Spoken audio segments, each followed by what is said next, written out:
বন্ধু, আমি আপনার সাথে যে শেয়ার করছি আজকে একটা নতুন রেসিপি, যার নাম পনির পটেটো।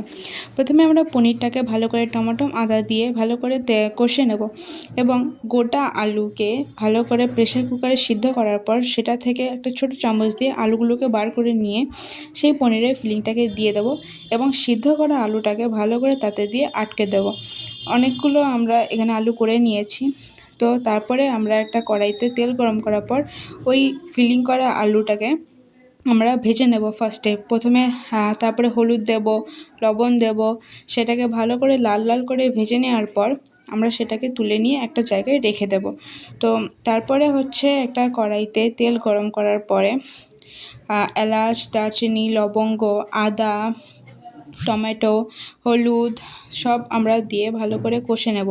তারপরে দেব কাশ্মীর লঙ্কা গুঁড়ো, এমনি লঙ্কার গুঁড়ো, জল, অল্প জল, তারপরে ধনিয়া গুঁড়ো, জিরে গুঁড়ো, সবজি মশলা সব কিছু দিয়ে ভালো করে কষে নেওয়ার পর তারপরে আমরা হালকা লবণ দিয়ে দেবো এবং কষে নেওয়ার পর আমাদের যে সিদ্ধ করা বেঁচে থাকা আলুটাকে সেটাকে দিয়ে দেবো এবং হালকা পনিরটাকে দিয়ে দেবো যাতে মশলাটা আরও ভালো করে হয়।